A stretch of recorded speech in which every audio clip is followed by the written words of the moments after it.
$1,000 check to the black community. You know that ain't happening. It should be held accountable. Right? If you really down and we all Muslim, and you talking about you flipping 60, 70, 53, and you got, I don't care what match you got 32 Nasser brothers playing their bills, go help the brothers. But there's other communities that need you. Right? He said, he'd rather deal with his own car. He said he'd rather deal with his own kind. That Islam? Is that Islam? It ain't enough. You gotta do something. You gotta make a change. Right? Especially you, because you hang around in the hood, you hang around with the brothers, you fronting. Because if it was in my day, we just take your money. Right? So, that's how that would have went.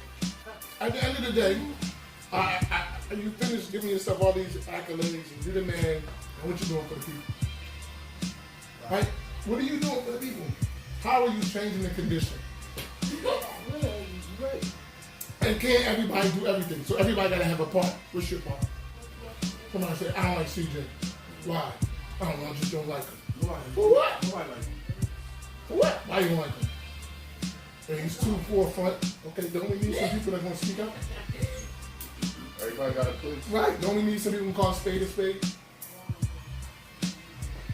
You can make a change on that. Accountable. And somebody said to me, right? They said to me, but they ain't said to me. They never say nothing to me. They said to somebody else. I gotta be honest, you know what I mean? Because I would like them to come say it to me. But they know what they're gonna get when they come say it to me. So they don't. Oh, he talking about people should have 4 wives. You did say that. Yeah, I did say it, and I meant it. All right, let me defend myself, right? And it ain't nothing to defend, it's just true. You said they shouldn't have 4 wives. Okay. Now let's be serious. How many people do we know are doing jump-offs, girlfriends, boyfriends? We know what's going on. Let's keep it real. Mm-hmm. Okay, are we going to live like that forever, or are we going to do something to change that situation? Mm-hmm. Literally, we got to change it. I mean, it happens, so we know it. Now, it may not happen to somebody else, but in our community, that's the reality. Every single one of you knows someone who's doing some stuff that they shouldn't be doing. And you ain't losing no sleep about it. It's just accepted. Meaning, you might not agree yourself, but that's what dudes do. Right or wrong? How many of us know dudes that's hustling, that come to the masjid, but they selling drugs? This is so, it is a reality. Now, what are we going to do to change that condition? Or we just going to say it's going to be like that forever? Right? So, all right, you got sisters that they can't find a man. They can't. So you got one good brother, and then we know, let's be honest, most of our men, they ain't men. They ain't manning up like that. They might want to get with you, have some fun, but being responsible and, right? The highest responsibility that a man's going to have Islamically in terms of worship of Allah, he should be in the masjid praying, right? At the congregational prayers. How many men come to the masjid? Do you see them? 3, 4. So now, but now then we talk about the women attending the masjid, much more, right or wrong. Mm-hmm. So, and a lot of single women, especially single women with kids. How you going to solve that problem? Oh, so let them, and I seen them, single sisters with non-Muslim dudes. Mm-hmm. How you going to solve that problem? So you got to make some men responsible, even if you might not have all of, because a guy told me in North, you want to laugh at this, right? Maybe you should. This is real stuff. Say it. He wanted to marry his sister. Dude got a good job, making money, got business, like good brother. So he went to one of the sisters. She's Muslim, but she be in the street, messing with dope boys, doing the stuff. So she says to him, he's like, I want to make you, see if we can get together, become my second wife. She says, oh, you got to talk to my Abu. He looked at her, and he said, what about all them other dudes you was messing with? You ain't said, let me talk to your Abu. But did you, we said, we that was the, yeah, we did say that. I ain't saying he shouldn't talk to her Abu, but he's talking about the hypocrisy of the situation. She giving it up for free. So you tell him to get 4 wives, but she's running around messing with dude after dude. That's because our people don't. It doesn't make sense. They don't respect the deen. So the reality is, we got to deal with the situation as it is, Yeah. and then start fixing it. But we try to act like that's not the We reality. act like it don't exist. Yeah, And that's where you that's get why a it don't girl change. that was a stripper or some nonsense before Islam, and then here's my thing. That woman, do you deserve to be married? Yeah, because you're a Muslim. But don't be coming here acting like, yo, man, I need a $10,000 dowry. What the hell are you talking about? Why are you putting a value on yourself? She should have a value. I'm not saying she should. No, not a $10,000 dowry. Ain't nobody getting a $10,000. See, but what I'm saying, it is realistic, but- Yeah. This is what I'm saying. But that's the point. But that's the whole thing. Like, if you don't start dealing with the culture what it is, right? And then start slowly addressing each issue, you're not gonna make a change, right? I mean, that's a serious thought.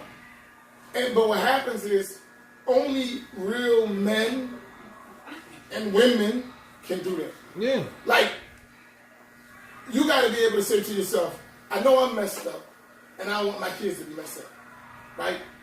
Like, I say to myself, I got now a third generation of Muslim from my own, like myself first, my son, and my grandson. That stuff, like when I think about it, like everybody Muslim, nobody been in jail, like nobody's in trouble, nobody been on drugs, like, wow, we accomplished something. You know what I'm saying? you know what, right? Like I know I make fun of you all the time, right? I know that's. But look, I make fun of you. You get on my nerves, right? But I love you. You know, you want to think. You know I can take it. Yeah. He'll never give me the what you call it let me apologize before I say this. 'Cause you know I can take it. But that's good. No, but look, one of the things I Tough learned from you early, like when I first met you, right? I remember you said you got to treat the deen like a pull-up bar, right? And that you don't pull, like if you can't do the pull-up, you don't pull the bar down to you. You lift yourself up to the bar, Right? And that stuck with me. Like that's real, like real advice. That's how I look at the deen, right? Now, I don't make excuses. There's some things that I do or I've done wrong. I don't make no excuse for it. I might try to do the right thing, and even when doing the right thing, I might mess up doing that. It might not go the way that you want things to go, but still the standard is Islam. The problem that I see is that because we don't actually learn Islam, the standard of Islam don't be the case for most people. It's what their idea of what Islam is that becomes the standard. So what they'll think Islam is this, and this, but I don't want that. So that's Islam to me. I'm not doing, like they treat it like a buffet. Like I'm gonna have the salad bar, I'm gonna have a little bit of steak, a little fish, but I don't want that, the stuffing. You know what I mean? It's like you don't get to choose. It is what it is. Like you take it, you might not like everything, but you have to love it because it's what Allah ordained. You know what I mean? If it was up to me, there's a lot of things I wouldn't do. But it's not up to me. I have to do what Allah commanded me to. I mean, I think you do get to choose though. It is like a buffet line. Like you still in the buffet line. It's still Islam. Like you can choose. You want the chicken. Like he's talking about more so about like fiqh, right? He's talking about like picking and choosing from the religion, meaning like, oh, I want to take this because it's halal, but I want to leave this because, I still want to take this as haram, but I'm still gonna take it. Oh, I mean, it is what it is. But I think even when people do haram things, it's not like they saying, oh, this is halal because I'm doing it.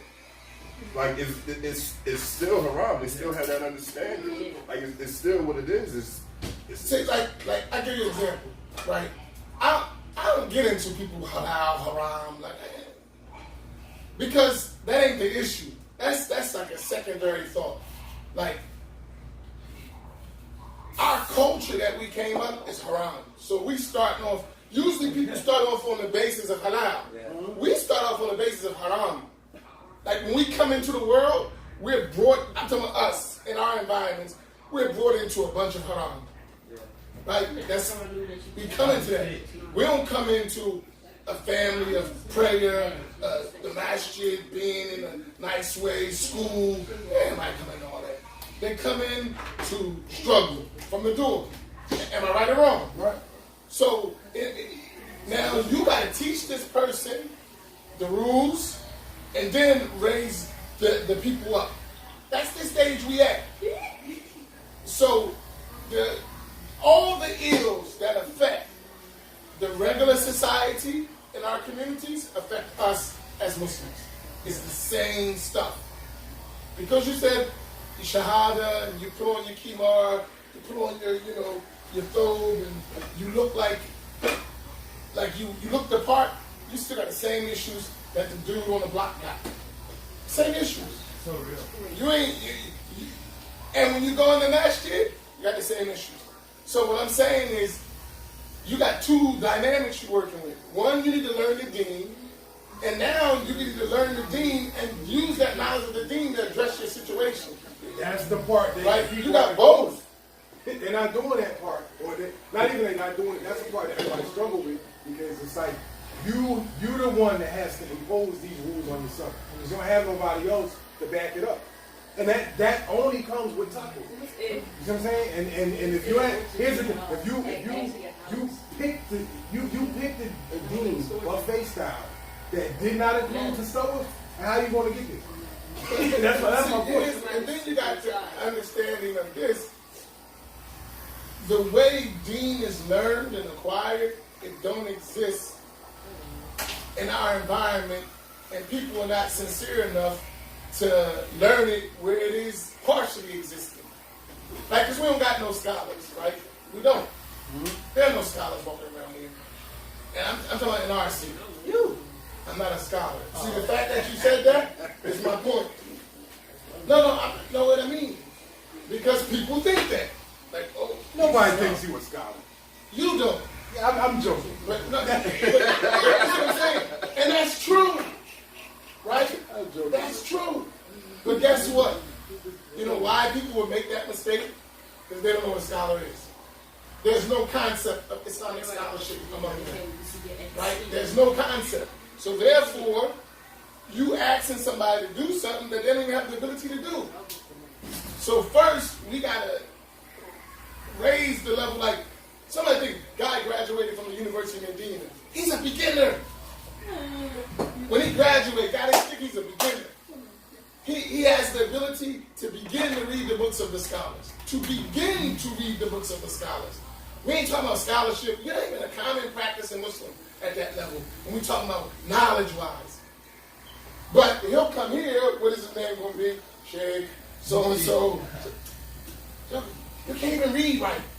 You know what I'm saying? Like, but if I say that, that's arrogance, right? But it's true. Because if you go back, most people, you will see those same people. Like, you look at the highest level. He got a seat in the Prophet Mosque. Yeah, he's teaching English people. It's not like it's a nice. Right. That's a political token position. It's a one-on-one class. Right. Introduction. You ain't in the government making fatwas, right? You ain't doing that. When you go once to shake, so let's just keep it real. So that's a problem because it's a false sense of knowledge, which at the end of the day, that's bringing the bar down. You see my point? That's bringing the bar down. So if I look at 40 years of Islam in Atlantic City, right? Think about this. 40 years.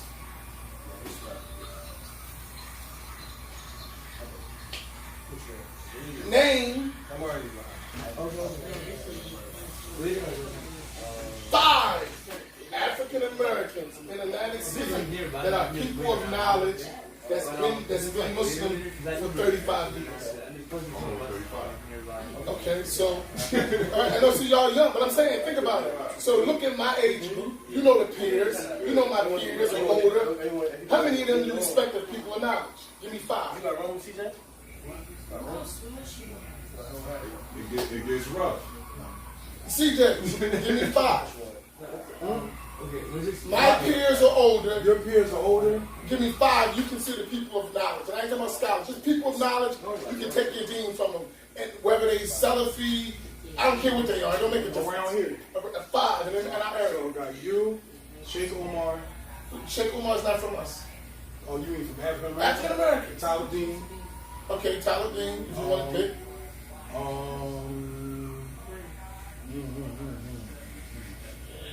Bilal, that's my teacher. Bilal who? Adin. Young Bilal? Yeah, young Bilal. He don't count, but he count. Nah, he don't count because he ain't our peer group. He's young. He's not your peer, but you all right. That's what I said, my peer group. Your He's peer. kids. I don't know your old niggas. You gotta figure it out. Yeah, I said Tyler. Okay, you named 2 people. That's all I don't know your age group. Okay. I don't know them. So he can name uncles. Right? And they have what they call uncles in the Pakistani language. You can name some scholars and some people in your group that's practicing Muslims, right? Like that live around here. Well, wherever you came up with. You can go to your Desi school, Uncle so-and-so, Sheikh so-and-so, all right, so you want to Maulana so-and-so, Maulana so-and-so. You can do that. All right. Well, all right. I'm not saying y'all on the same level. I'm just saying. I ain't talking about All right, Amin. All right, Amin, go ahead. All right. I said Tyler. I said, what's his name? Well, Imam Kyrie, he was here. Pass, we come on now. But I mean, you talk about your age group. Okay, so we gotta go people your age. And then Sheikh Omar gotta count because he was Sheikh here. Omar is not. He was here though. Like, he was here. You don't count. He came here. He was in the community. Go ahead, bro. Now, that's 40 years in Islam I'm talking about. 35 years. All you're You're like asking us. We not. But you know, if it should be well known. much easier to just run off a few names. Right. Why? Because you go to a masjid. Don't you go to every masjid? You've been to every masjid where there's African Americans. You have. Well, they should be there. And they should be leadership. They should be respected. They should be, right? You know me, don't you? Okay, so can we pass that to our children? No. It's not cool. At the end of the day, you know why a lot of Jews have a hard time with that? I'm talking about, they don't want to deal with the truth. You know that's not even like. It ain't all he is. Because I'm going to speak truth to you. I ain't going to go crap. And we're going to deal with the issue. But a lot of people want to live on Fantasy Island. Right? We don't got time to live on Fantasy Island. We got to raise children. We got generations of Muslims. We can't be doing that. Because I'm around people who don't have as much talent as we have, don't have as much skill and commitment, but they're doing way more than us because they're real and we playing games. Like I see it all the time. I travel all around the world. If you look like right now in Atlantic City, there should be no reason why we've been Muslims in our city for all these years and people from out of town still come to lead our masjids. That's crazy. Like you've been Muslim, Sunni Islam been in Atlantic City for at least 50 years. Seriously, in its forms. 50 years. And you still got people coming from Philly, North, somewhere else telling you what to do. That's crazy. Like that's no respect. What have you done with your Islam? I mean, but like I still think we still recovering from that crash. We still are. We still are recovering. Because I came up, I accepted Islam at 8, 9 years old, right? I didn't have a concept of an Islamic school until I was 25 years old. Nobody ever told me you can go to school for Islam. Nobody ever, never, ever, not one time. I knew when I was in college they had Islamic studies or religious studies, but that's as far as it went to me. The concept was never there, so it wasn't even the thought. Wasn't even there. So how can for my age group that's behind drugs, how can the people of my age group now it's on us to say, yo, you should go to school for this.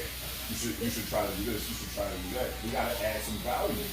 It's no and even in the position of being the imam, people look at it what's the value in it? Remember that conversation? But now, so my question is this. When are we going to change that condition? We concentrate so much time on hate. When we gonna change the condition? Like, forget past the jealousy and all that other crap. Like, when we gonna change that? And I went around. It's tough. Like, cause you go around, you ask for yo, we need $10 a week. They all put up $20, put up $10 a week for a year. Send somebody off to do some studying for a few months. All right, we gonna do it. I go around trying to collect the $10. I'm gonna catch you next week. The account's still sitting there. The account's still sitting there. Like it's always it's a good idea at first. It sounds good. I'm gonna do it for the sake of the law. So now, but this is what I say when I look at this. I say, okay, is there anybody in your group that's serious about learning the deen? That's one step. Implementing it to the best of their ability, and then using it to produce positive results in the society. 3 stages. Because that's the dollar. I mean, I think that in my group the guys are there, but I'm old now, bro.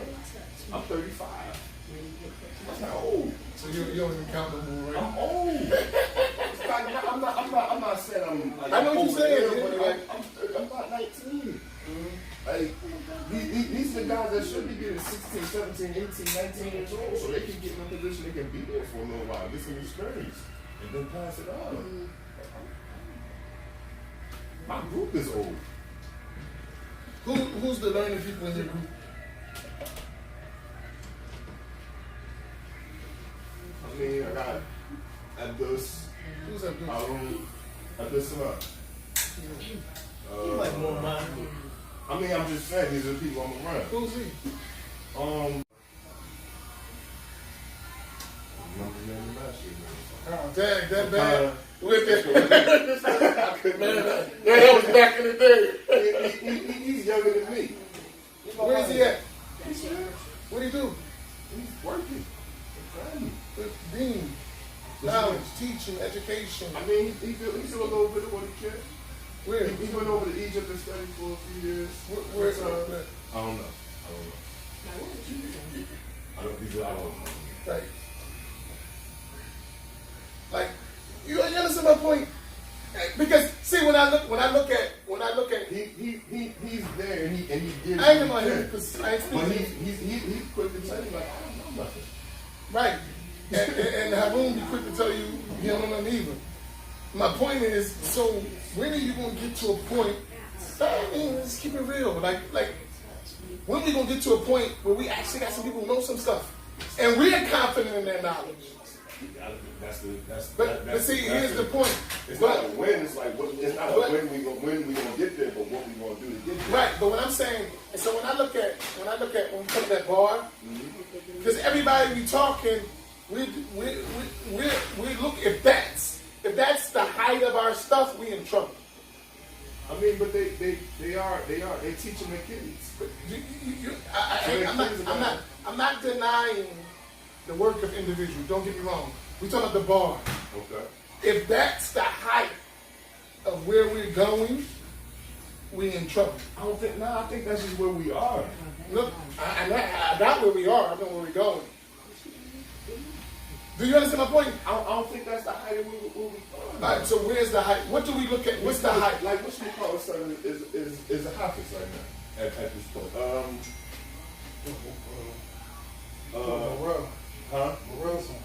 Right. Like that's a stepping stone. Okay, That's all a right. block. Now, but a hafiz, right? And that's good, right? Now, what's the next step after that? And how are we preparing when? This is the thing though. Yeah. When he's hafiz, that's like say in regular Islamic culture, everybody do that. That's not right. Right. But that's not. But see, that's No. not normal for us. I know. So that's step not one. normal for us. I got it. That's step one. And now what I'm saying now, when he's hafiz, then where are you going to go? What's next? Because the hafiz thing is already done. Right. Now what's next? Right. And I'm talking about, and then how is the community going to embrace that? Right? Yeah, or are people going to go that's learn a whole from other question. from the office? That's You, a you, whole start, other you got to issue. make the culture. See, But you can only take one step at a time. We can't go 30 steps ahead and then looking back like, yo, what happened you to got to plan 2029? though. New plans fails the plan. Plans to. Plans of fact. Yeah, you got to have like so. You got to have a layout. Like say right now where I'm at. What do I look at my job? This is how I look at it. Before I die, this is my goal. Inshallah, I'm talking about relationship with the community and myself. To have a standard of Islamic learning that's well known, that the next generation will already know what Islam is. Right? They will know well. To establish a place that they own, that they can build from, which we've already done right now. That's done. Right? So you don't got to worry about your masjid foreclosing or the man getting mad and changing something. You own it. It's your place. You got it. All you do is maintain it. Third thing, to put them in a financial position so they can do that. We're doing that. So that the next Imam don't got to worry about how I'm going to eat. Amin took care of that already. That's a done deal. You just learn, teach, build. You don't got to do none of that, right?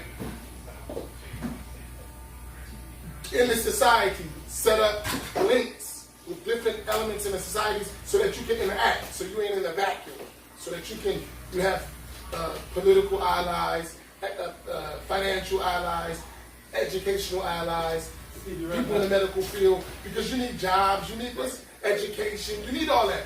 Make those alliances.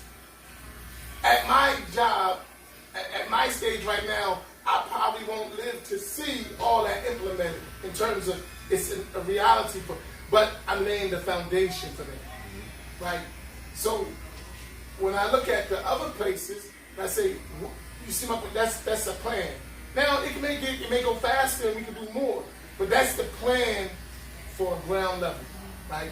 So like that means establishing curriculums that are based, contacting with scholars, putting people so they know Muslim scholars, like they know if they ever have questions, they got groups of scholars they can refer to. Right. They've actually met them. It's not like some ghost out talk to me and I'll hook you up with the sheikh because I got the link. No. You sit with the sheikh.